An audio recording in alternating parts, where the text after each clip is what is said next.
And welcome back to another installment of everyone's favorite podcast, the 101 Things Under the Sun podcast. I am BrownieBits, and with me as always is the old man of everyone, old man Hoodrich.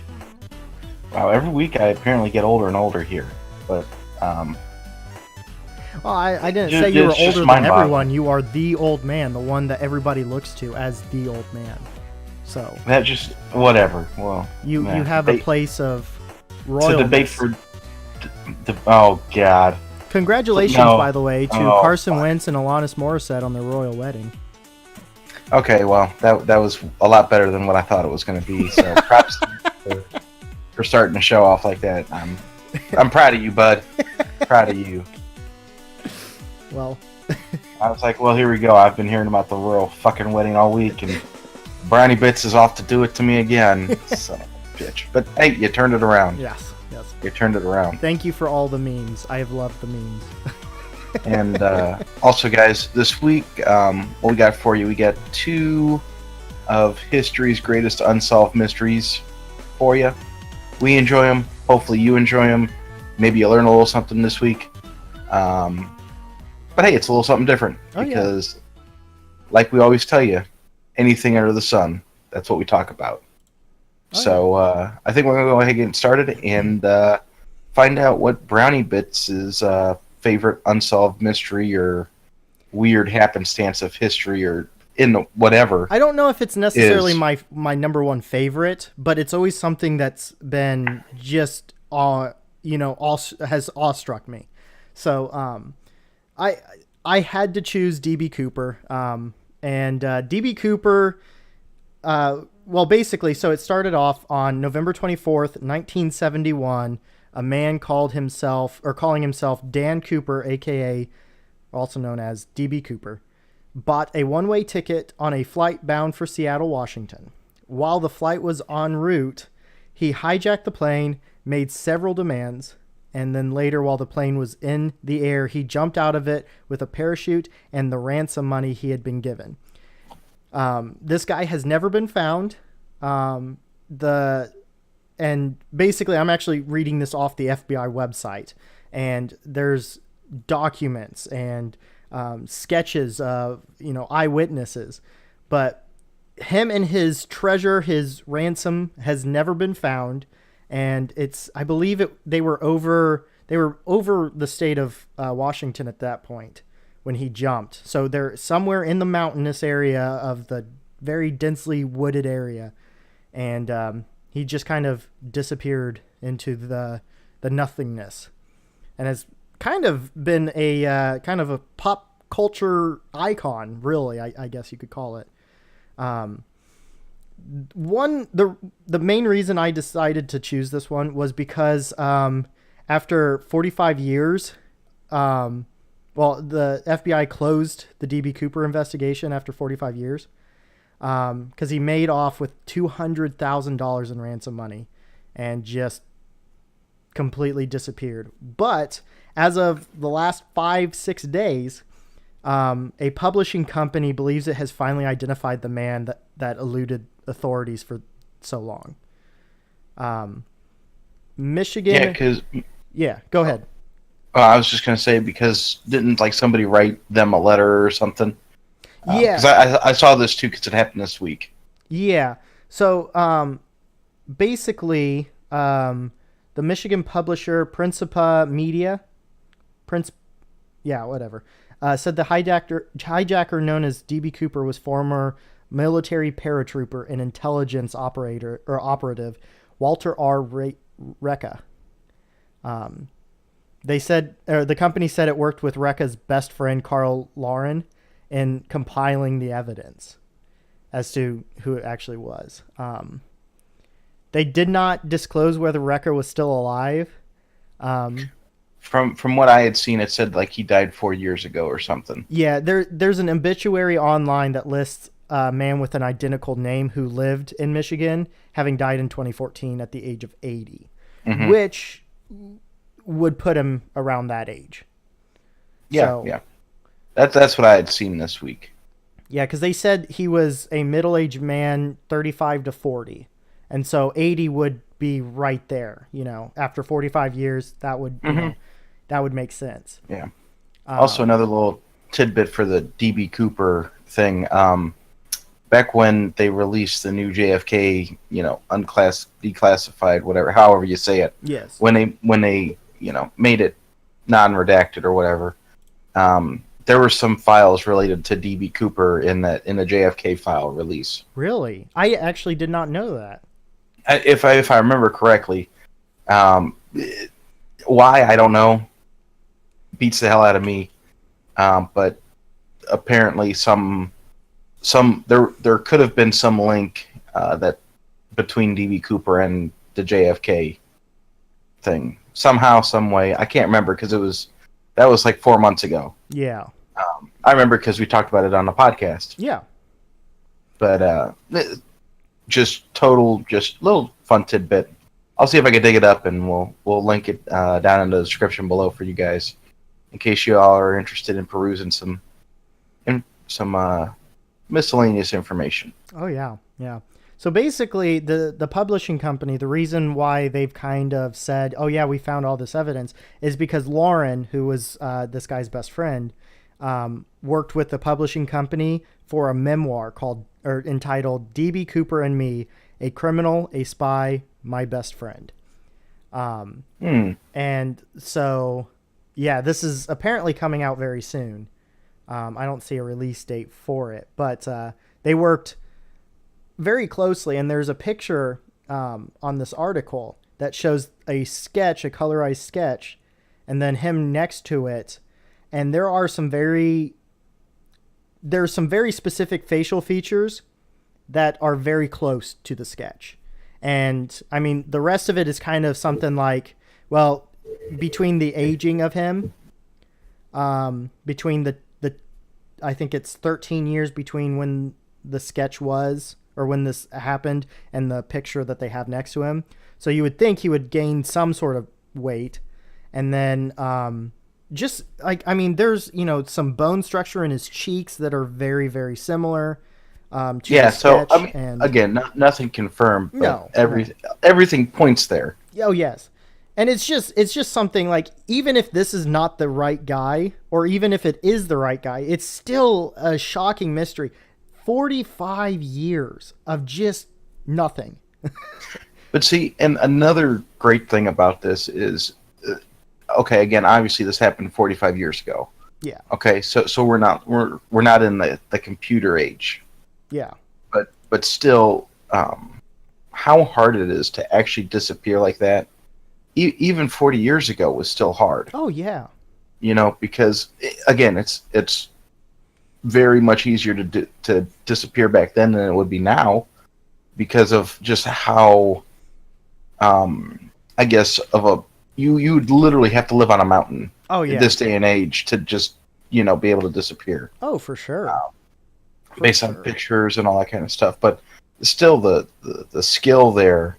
And because, the parachuting, the survivalism, all of that, the like perfect trifecta, I guess, came together and allowed him to escape.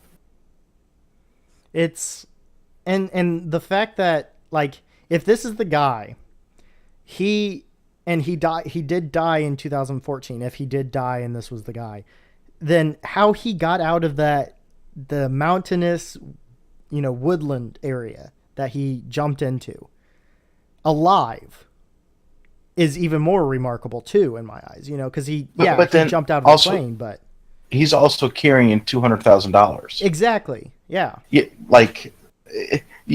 Obviously, if you see somebody on the side of the road that's getting a hitchhike and he's got a bag, there's some red flags. Yeah. There's a couple large bags there, you know. Even 40 years ago, people are still going to ask you what's in the bag. Yeah, where are you traveling to? And I don't think they even recovered a parachute from any of their searching. So what did he do with the parachute if he was going hitchhiking?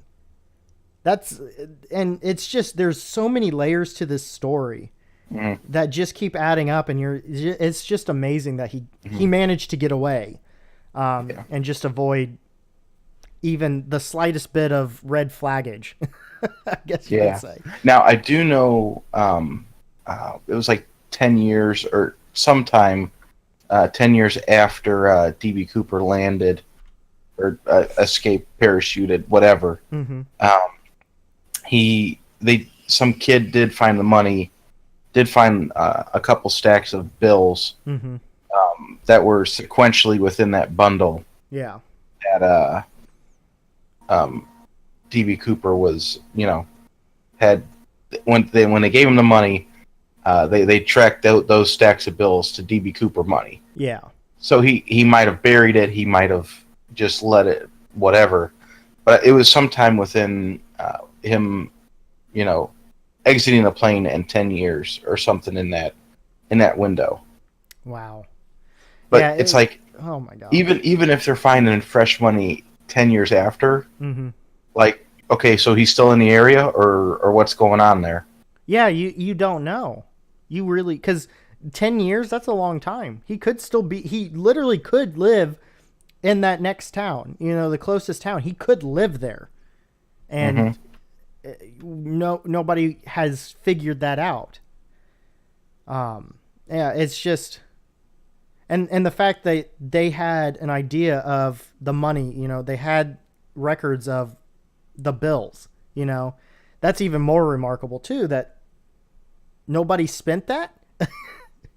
Well, see, the thing there is that if it's like one bill or whatever, it's not going to raise any red flags. Yeah. Because you know what I mean? But like when you find a couple stacks of bills that are well within the sequential or the whatever they thought was sequential list, then they'll be like, oh, that's DB Cooper money, Yeah. But I'm also like, just this whole thing, it amazes me because it really shows you how long they keep an FBI investigation open on you after you commit a like super bad crime. Oh yeah. Because technically, what this was kidnapping. It was a hijacking. Yeah, but it was like kidnapping, hijacking. Yeah. Ransoming, all that kind of shit. I don't know how many laws that violates, but that's definitely like a big fucking deal. Oh, it's a huge deal. And then adding on the fact that it was on an airplane too is massive. Even back then when, they didn't have nearly the laws, it was still it's still federal air travel, and they still had, some serious penalties for crimes committed on airplanes. Even for back then. And it's just how he did it, I have no idea. I mean, as far as the fact that they were claiming that it was a former military paratrooper and intelligence operative, makes it a little bit more like, okay, yeah, I could see how he would be able to accomplish this. But yeah, you have only for so long, You have to have some level of training. Oh, yes. Just to do the parachuting alone. Yes, exactly. Because it's not like I'm just going to go up on an airplane and just be like, give me a parachute, blah, blah, blah, blah. Yeah. I don't know how to I've never parachuted in my life. No. So you need to at least do that once or twice. I mean, you could tell me to pull a cord. I can watch YouTube videos on how to do that now. But exactly. I'm still probably not going to make it out of that plane alive. No. Well, I'm not making it to the ground alive. I'd make it out of the airplane alive. Yeah. But it's an interesting story. And what really kind of helped burn that fire in me, I guess you could say, was the I don't remember what the movie was, but the movie about the group of friends that lost their buddy, and then went out into the woods to try and find DB Cooper's treasure and everything. It had Shaggy from the real life.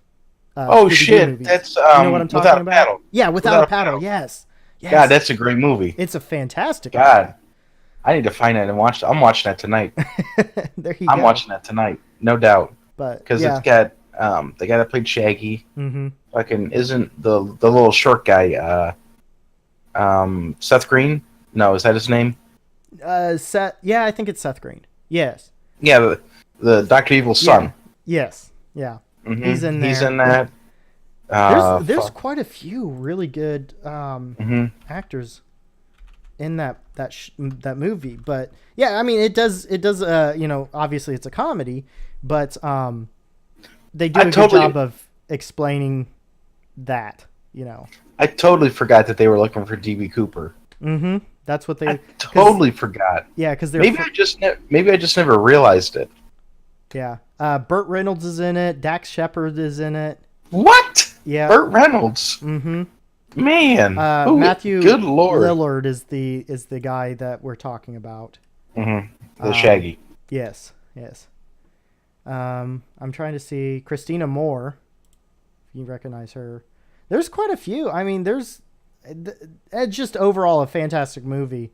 And definitely worth the watch if you're interested in it. The budget was only $19 million, and they made $70 million in the box office. So very fuck doing what DB Cooper did. Let me do that. Yeah, exactly right.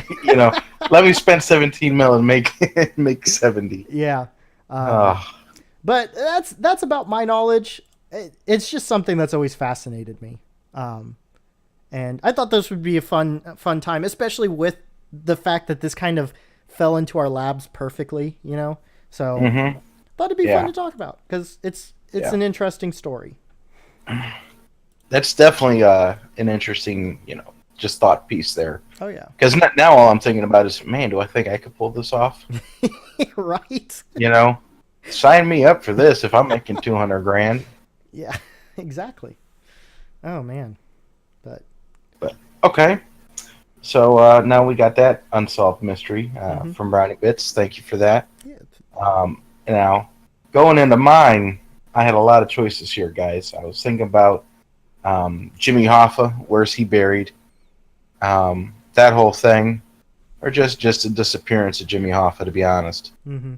Thought about doing that. I was like, nah, overplayed. Thought about talking about Jack the Ripper. I was like, overplayed. We could sit here and guess who Jack the Ripper was, but there are people that do that. Like, literally, when I looked up Jack the Ripper, there's like, they call it a cottage industry. It's a very small industry, but people still make a living trying to figure out who Jack the Ripper is. And that was, in the 1800s. Yeah. Like, how do you still make a living doing that? But hey, if they're making money, they're making money. But, so when I finally settled on something, this was my second pick. I couldn't really talk for any duration on the great sock mystery that always happens after you do laundry. When you're in your house, your very own home, and you put in X amount of socks, and then you always come up with X minus 1. You're always missing that one sock. Yep. How? Where does it go? My washer and dryer are next to each other. Yeah. How do I lose them? That is the greatest unsolved mystery of all time, in my opinion. Yes. But for sure, I'm not going to waste your guys' time talking about that because everybody has different guesses, whatever. Yeah. What I'm going to do right now, guys, we're going to take it way, way back to the Roman Empire. Okay. For just to tell you guys what we're going to talk about here, the Roman Ninth Legion, and I'm going to give you the backstory here. So the Roman Ninth Legion set up. It was one of the legions that was given to Caesar when he was king. All that's blah blah blah blah. Fast forward a little bit to when Rome sailed to Britain and took over half of Britain. The Ninth Legion was stationed there for a while, and then you have the Emperor Hadrian. He started building a wall over the Roman occupied part because he felt, hey, the Britons can't be tamed, all this kind of stuff. So that really sets the story up here, because shortly around there, that Hadrian Wall was being built. The Roman Ninth Legion stationed in Britain disappeared. Oh my gosh! From all more or less all records. There's some guessing that the Roman Ninth ended up in Armenia, or that out there fighting. but that to me that can't be possible because you'd have to pass. Now, a legion is an army, Yes. massive group of people. You can't just march halfway across the world, and not have any record of that. Yeah. So, right there around when Hadrian's Wall was being built, they don't have an exact time, but the time period we're looking at is about 120 A.D. Okay. Within a couple years of there. That's like the last kind of known record of the Roman ninth. And they just disappeared off the face of the earth, more or less, that to me is astounding. Oh yeah. Now there are a couple theories, and I'm gonna lay them out for you. One I already touched on, is that they just left Rome and went to go fight somewhere else. That's what some people think, but that can't. I find it very unreasonable for that. Yeah. Another is that during that time frame, they were also fighting wars on the German frontier. So they sent detachments of the Ninth over there, and just over time, the Ninth gradually lost strength. Mm-hmm. Because they were sending other people, and then those detachments of the Ninth got incorporated into other armies. So it kind of like it gradually kind of got faded out, is what the most reasonable kind of thing is. Theory for their disappearance, anyhow. And then another very widely held theory is that they were literally sent on a mission north of the wall, and this is as it's being constructed, so the wall's not all the way done yet. Yeah. But they're sent to go like crush a rebellion in the north, or just crush a rebellion and conquer them. And in the process of doing that, they're totally eliminated, fully annihilated, full annihilation. That's the one I like. I have a hybrid theory that I've got going on in my head. Okay. Because as you guys know, I'm a history nerd, so I just like thinking about stuff like this and reading up on it. This is not the first time I've heard about it, but so that's a widely accepted theory. My theory is that when the Ninth went up north to conquer more of northern Britain and into Scotland,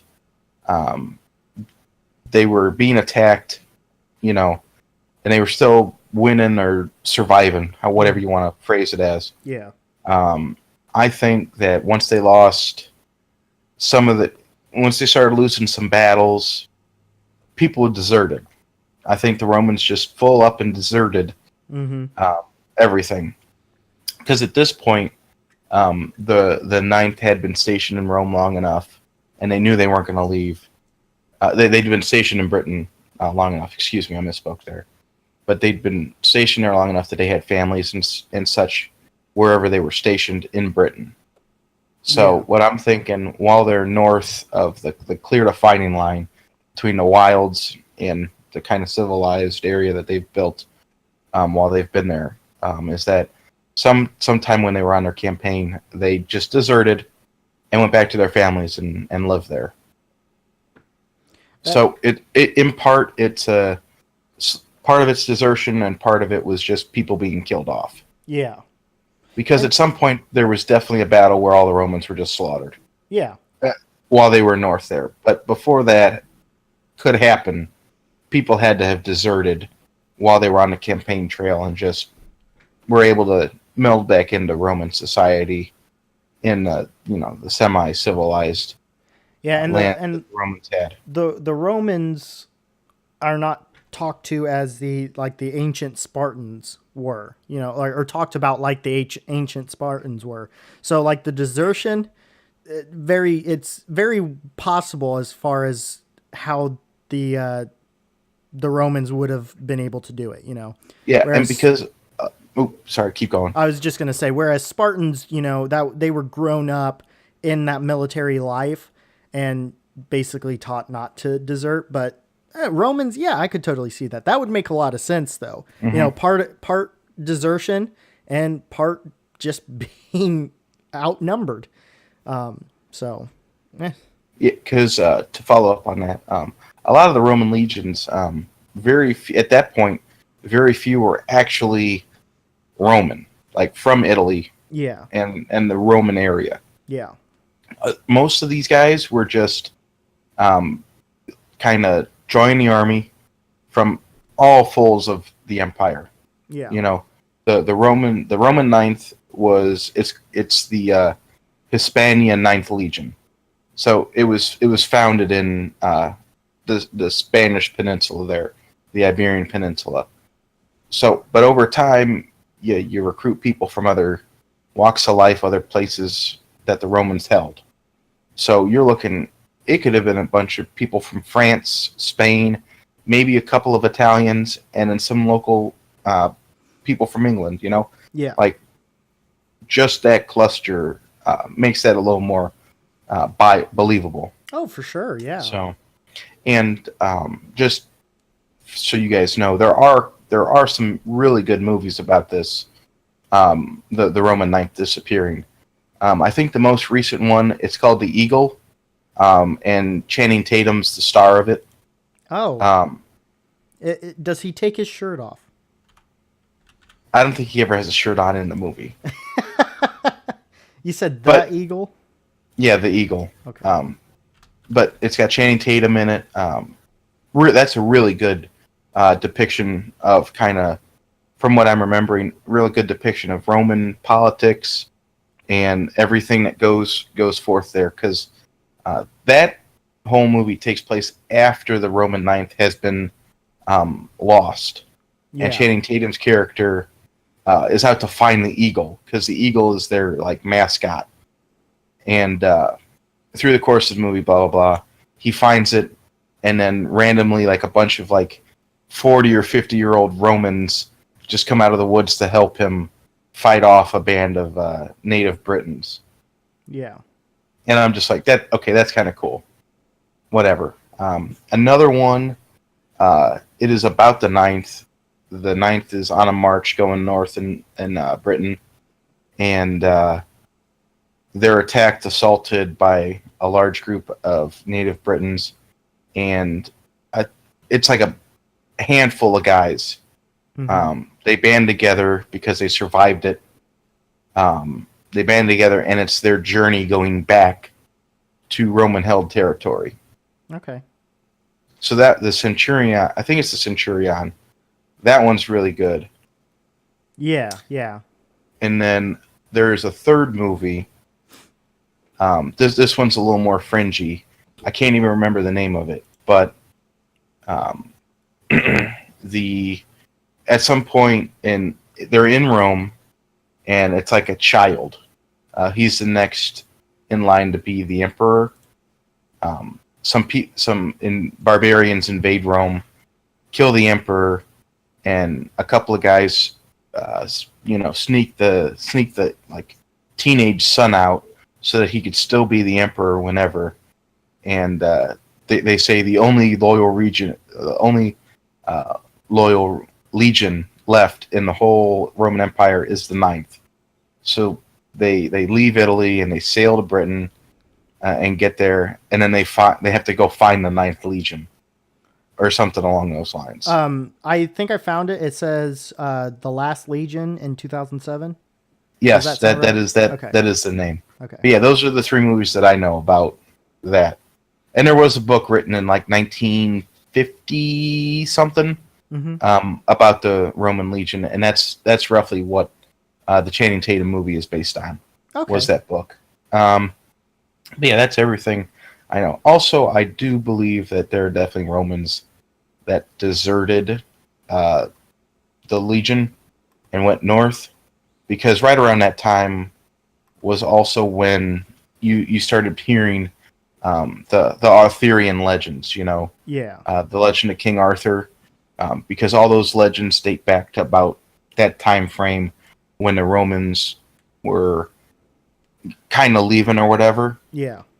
Too. So you fast forward to, I can't remember when they left Britain, but you fast forward a little bit, and then you still have like deserted Romans who were then telling their kids stories or whatever. Oh yeah. And then a couple generations, boom, you have like a Roman sword, in the stone. Yeah. That kind of thing. Yeah. So, that also kind of ties back into the King Arthur legends and all that kind of thing. Which that's what I think. Whether it's true or not, that's up for debate. Nobody really knows. That's just me throwing guesses around. Well, I mean, the way you were talking, it definitely makes the most sense to me, based off of all the information that you gave. As the disappearance of this massive army, yeah, I would think that there would be people, leaving. So I totally understand that. That would make a lot of sense to me. Also, you're not going to hear about a massive defeat of a legion like that. No, exactly. So, because that's just bad publicity. Exactly. They're not going to let that get back to Rome. And they'll just let it be a question mark. Yeah, even at the time period that this occurred in, it's that the Roman Empire was still very, very powerful, and they don't want to seem like they aren't as powerful as they claim to be with a massive loss like that. So it'll just fall into obscurity. Mm-hmm.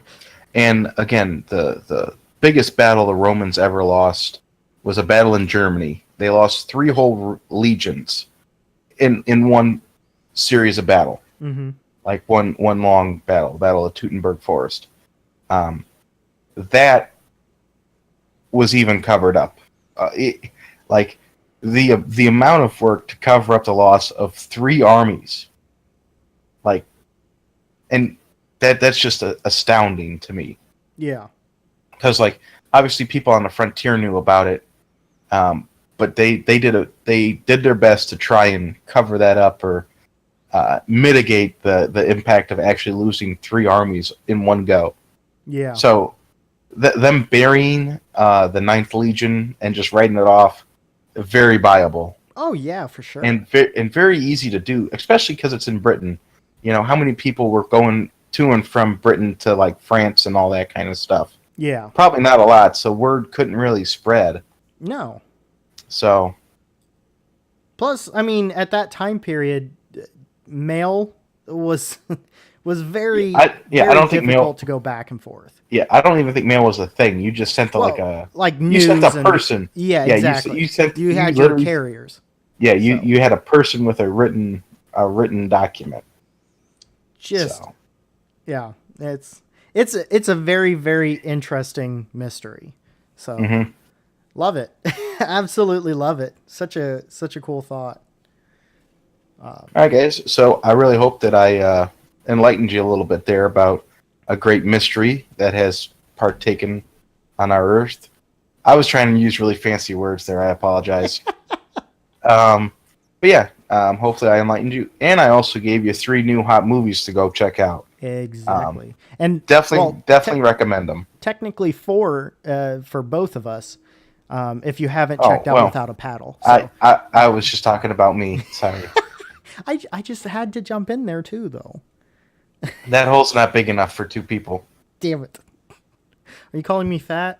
Oh, I am, so okay. Never mind. Let's get on out I'm to usually the the one making the fat jokes about myself. Yeah. I'll let you do whatever. You just can't cut in. That's my territory. That's my turf, okay? Well, how about I become a farmer? Because I'm feeling very corny right now. Actually, okay, you get points for that segue. You get points for that segue. You've avoided segues for a while. I have, but I think you've learned from the best. So you've taught me a lot. Mm-hmm. All right, so I think that's the cue for dad jokes here, guys. So, but anyway, I think it's time for some dad jokes, and then we'll follow it up with a couple riddles, all kinds of stuff. Yeah. So I'll start it off. All right, sounds good. Confucius says, "When naked man walks through the door sideways, he's going to Bangkok." Wait, do what? When a naked man walks through a door sideways, he's going to Bangkok. I love that. That's a good one. What do you call a mile of cats? A mile of cats? Yes, cats. I don't know. A meowton. Oh, fuck off. What do men and tile have in common? What? If you lay them right the first time, you can walk all over them the rest of your life.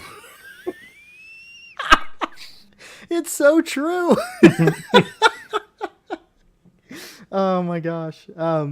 Why did the yogurt go to the museum? I don't know. Because it was cultured. I'm cultured, guys. Why couldn't Dracula's wife fall asleep? Why? Because of his coffin. Jeez. Why can't your nose be 12 inches long? Because then it'd be a foot. Yeah, because then it'd be a foot. I got you there. You did. Fuck that clown from It. He's always screwing around when he should be fixing my computer. Yeah. Oh, I just lost it. Oh, here it goes. What do you call an alligator in a vest? I don't know. An investigator. Oh, fucking A. Hey, I got a quote for you, and you got to guess who said it. Okay. I'm going to punch your house until you come out and talk to me. I have no idea. The guy who invented knocking. Yeah. Yeah. Yeah, that makes the perfect amount of sense. How do you make a tissue dance? I don't know. You put a little. Oh, you put a little boogie in it. Oh, I've said that one before. Oh, it's still a great one. No. I don't think on the podcast, just in general. Oh yeah. Oh man. Where do pets go when their tails fall off? Oh God, where?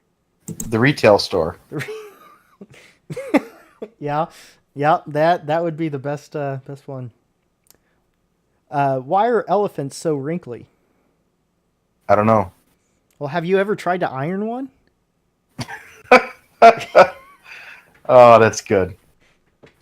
Hey, just an FYI, I buy all my guns from a guy named Rex. He's kind of a small arms dealer. Oh my God. That's a little dinosaur humor there. That is, yeah. Yeah, that's a great. What do you call the children of the corn's father? I don't know. Popcorn. Oh. All right. An Irish guy walks out of a bar. Hey, it could happen.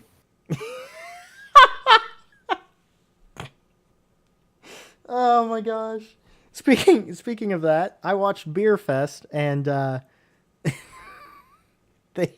scene the Americans are asking the Germans, "Oh, you think you're so good at drinking beer?" And they're like, "Well, yeah, we just beat the Irish, so I think we are." Yeah. Oh man, I'm all out of dad jokes today. Okay, I've got two more that I think are pretty good. Okay. That I just really want to share. Since it started snowing, all my grandma does is stare through the window. If it gets any worse, I think I'll have to let her back in.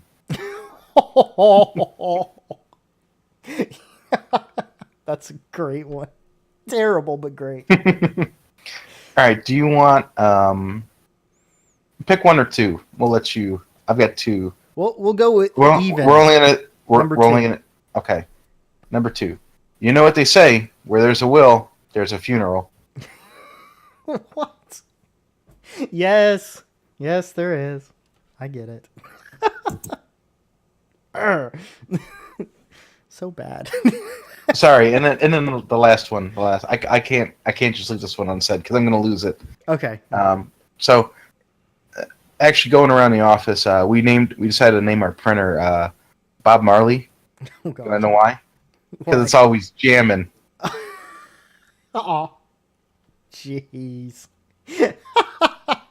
I like that one. Oh man. All right. We got some laughs out of the way. Do you think I can get you angry today? Yeah, that's kind of easy to do.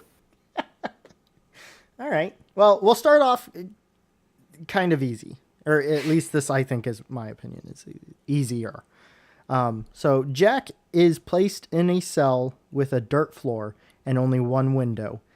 The window is positioned so high that no one could reach it. The cell is empty except for a shovel.